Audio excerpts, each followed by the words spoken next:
जब समझते हैं फंक्शनल ग्रुप के बारे में, सोच के देखो कि जो हमारे पास हाइड्रोकार्बन हुआ करता था, फॉर एग्जांपल अगर मैं आपके सामने बनाऊं मीथेन, ठीक है, तो मैं बात कर रहा हूं यहाँ पे मीथेन की। स्ट्रक्चर बन के आएगा इसका, पहले तो मॉलिक्यूलर फॉर्मूला CH4, और जब मैं स्ट्रक्चर की बात करूंगा तो कुछ ऐसा इसका स्ट्रक्चर अपीयर होता है। अब इस मीथेन को ना अगर एक नज़र में देखो और अगर आपको इसकी रिएक्टिविटी को चेंज करना हो, यानी कि आप चाहते हो कि मीथेन जो है वो ज़्यादा रिएक्टिव हो जाए या मीथेन जो है वो केमिकली अलग तरीके से बिहेव करे, तो आपको क्या करना पड़ेगा, इस मीथेन में कोई ना कोई एक हाइड्रोजन हटा के किसी दूसरे स्पीसीज को ऐड करना पड़ेगा। ऐसा क्यों हो सकता है कि हाइड्रोजन के कंपैरिजन में जो नया स्पीसीज यहाँ पे आया है, ऐड होने आया है, वो फिर इस पूरे स्ट्रक्चर को ज़्यादा रिएक्टिव बना दे, ज़्यादा कंपैक्ट बना दे या फिर ज़्यादा यूजफुल बना दे केमिकली। तो आप करते ये हो कि इस मीथेन में ऐड करते हो बाहर का कोई दूसरा एटम या ग्रुप ऑफ एटम। अब ये मीथेन है क्या? मीथेन अपने आप में एक सैचुरेटेड हाइड्रोकार्बन है। बेसिकली मीथेन अपने आप में एक हाइड्रोकार्बन है। तो आपने करना ये है कि हाइड्रोकार्बन में ऐड कर देना है एटम या फिर ग्रुप ऑफ एटम। ठीक है, होगा उससे क्या फायदा कि भी जब हाइड्रोकार्बन में आप एटम या ग्रुप ऑफ एटम ऐड करोगे तो वो उसको ज्यादा रिएक्टिव बना देगा। अब सवाल है कि हाइड्रोकार्बन में ये ग्रुप ऑफ एटम या फिर ये एटम कहां जाके ऐड होंगे? तो ये ऐड होते हैं इस हाइड्रोजन की पोजीशन में, किसी भी हाइड्रोजन के पास जाके ऐड हो जाएंगे। मतलब कि इस कार्बन के पास से एक बॉन्ड टूटेगा, हाइड्रोजन फ्री होगा और वहां पे जाके वो ऐड हो जाएंगे। बात समझ में आ गया? तो जब हम इस किसी ग्रुप या फिर एटम को ऐड करते हैं जो कि उस कार्बन कंपाउंड को ज्यादा रिएक्टिव बना देता है या उसकी प्रॉपर्टी को डिसाइड करता है, ऐसे ग्रुप को, फिर से रिपीट कर रहा हूं, ऐसे ग्रुप को या एटम को हम कहते हैं फंक्शनल ग्रुप। अब देखो ये जो आया ना एटम या ग्रुप, इसको फंक्शनल बना दिया। इस पहले कुछ काम नहीं कर रहा था अच्छे तरीके से, बट अब इसका फंक्शनल तरीके से काम होने लग गया है, एक प्रॉपर फंक्शन कर रहा है, परफॉर्म कर रहा है, तो इसीलिए इसको हम कहते हैं फंक्शनल ग्रुप। तो आइए इसकी डेफिनेशन जो है वो हम एक बार लिख ले फॉर्मल तरीके से कि क्या होगा अगर हम फंक्शनल ग्रुप की बात करें। तो जैसा मैंने आपको बताया कि फंक्शनल ग्रुप की डेफिनेशन होती है कि एन एटम और group of atom which makes a carbon compound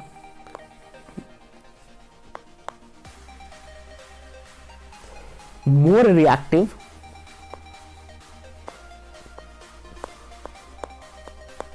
and decides its properties। उसकी क्या प्रॉपर्टी होगी वो फिर अब उस लिंकेज एटम या ग्रुप ऑफ एटम की वजह से डिसाइड किया जाएगा। Is called functional group. ठीक है, इज कॉल्ड फंक्शनल ग्रुप। तो आई होप आपको ये डेफिनेशन समझ आ गई होगी भाई कैसे कैसे और कितने प्रकार के फंक्शनल ग्रुप होते हैं। तो आइए जरा इसको भी एक बार समझ ले। टोटल 7 टाइप के फंक्शनल ग्रुप होते हैं। We have 7 different types of functional group. तो टाइप्स ऑफ फंक्शनल ग्रुप की जब बात करेंगे, टाइप्स ऑफ फंक्शनल ग्रुप की जब हम बात करेंगे तो टोटल 7 होते हैं। जैसा मैंने आपसे कहा, पहला जो फंक्शनल ग्रुप होता है वो होता है हैलो ग्रुप। अब हैलो ग्रुप का क्या मतलब है एक बार ये समझ लो। हैलो ग्रुप का मतलब है कि अगर मान लो जो हमारे पास ये स्ट्रक्चर था ना, यहाँ पे जो स्ट्रक्चर आपको दिखा, इस स्ट्रक्चर में एक हाइड्रोजन को, ठीक है, इस एक हाइड्रोजन को रिप्लेस कर दिया जाए अगर क्लोरीन, ब्रोमीन या आयोडीन के द्वारा, बेसिकली हैलोजन्स के द्वारा। तो हैलोजन्स की जब बात करते हैं तो हैलोजन्स जो होते हैं वो ग्रुप 17 के सारे एलिमेंट्स होते हैं। और ग्रुप 17 के एलिमेंट्स की मैं बात करूं तो यहाँ पे आते हैं आपके पास क्लोरीन, फ्लोरीन, ब्रोमीन, आयोडीन, ये सारे जो है आपके वो ग्रुप 17 के एलिमेंट कहलाते हैं।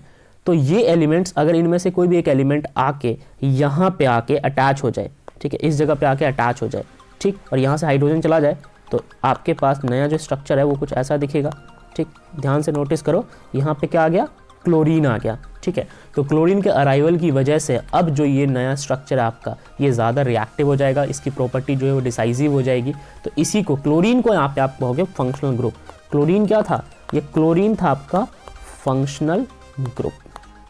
ठीक है, इस क्लोरीन ने आके इसकी प्रॉपर्टी डिसाइड करी, इस पूरे स्ट्रक्चर की इसकी रिएक्टिविटी डिसाइड करी, तो ये था आपका फंक्शनल ग्रुप। तो पहला फंक्शनल ग्रुप था हैलो ग्रुप, जिसको आप हैलोजन्स भी कहते हो। अब जरूरी नहीं है, फ्लोरीन भी आ सकता है, ब्रोमीन भी आ सकता है, आयोडीन भी आ सकता है। अच्छा, यही क्यों आए भाई? देखो, हाइड्रोजन के पास भी एक ही इलेक्ट्रॉन था जिसके कारण ये अटैच था, और क्लोरीन के पास भी एक ही इलेक्ट्रॉन है। हाइड्रोजन को भी एक ही इलेक्ट्रॉन चाहिए और क्लोरीन को भी। तो हाइड्रोजन रिलेटेड या हाइड्रोजन जैसे बिहेव करने वाले स्पीसीज ही यहाँ पे आके अटैच होंगे।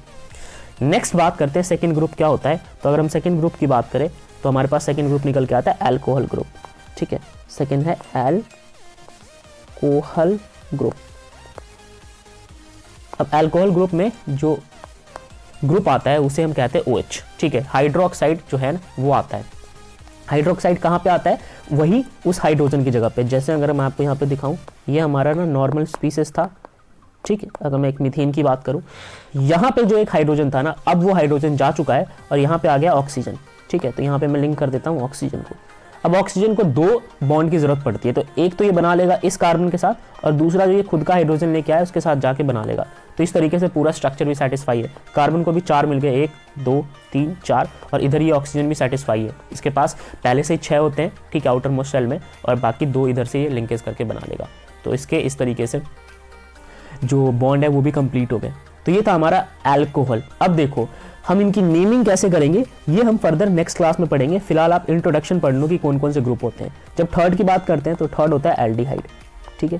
तो हम यहाँ पे लिख रहे हैं एल्डिहाइड। एल्डिहाइड में जो ग्रुप आता है ना वो आता है आपका CHO, ठीक है। एल्डिहाइड में ग्रुप आता है CHO। ये पूरा ग्रुप आके अटैच होता है। यस, ध्यान देना, ये कार्बन है, यहाँ पे कार्बन भी है, मतलब ये पूरा एक ग्रुप नए कार्बन वाले ग्रुप के साथ जाके अटैच हो जाएगा। जैसे मान लो कि हमारा वही जनरल स्ट्रक्चर था मीथेन का, अब यहाँ पे एक जो बॉन्ड है ये फ्री करो और ये पूरा आके यहाँ पे आके लिंक हो जाएगा, ठीक है। तो जब ये पूरा यहाँ पे आके लिंक होगा तो इस ग्रुप को आप कहोगे एल्डिहाइड, ठीक है। तो इसके लिंकेज की वजह से जो कंपाउंड बन के आएगा वो फिर एल्डिहाइड का ही कंपाउंड कहलाता है, ठीक। नेक्स्ट आता है आपके पास, वो आता है कीटोन ग्रुप, ठीक है। तो नेक्स्ट है आपका कीटोन।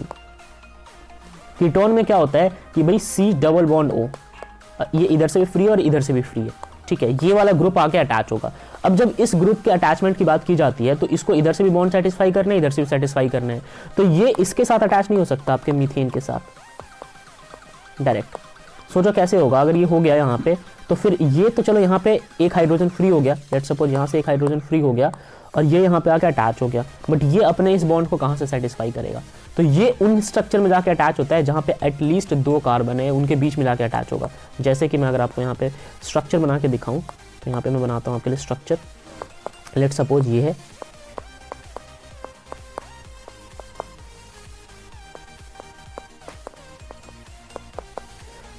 अब ये ना इनके बीच में जाके जरूर अटैच हो सकता है, ठीक है। ये यहाँ पे इनके बीचों बीच आके अटैच हो सकता है। इससे क्या होगा कि देखो अगर मैं इसको बीचों बीच अटैच कराने की कोशिश करूँ तो यहाँ पे मैं लिख देता हूँ CH3, ठीक है। और जो ये बॉन्ड है, इस बॉन्ड में अब ये वाला कार्बन आ गया, ठीक। तो ये वाला कार्बन ऐसे आ गया C डबल बॉन्ड O, और फिर ये इधर अपना CH3।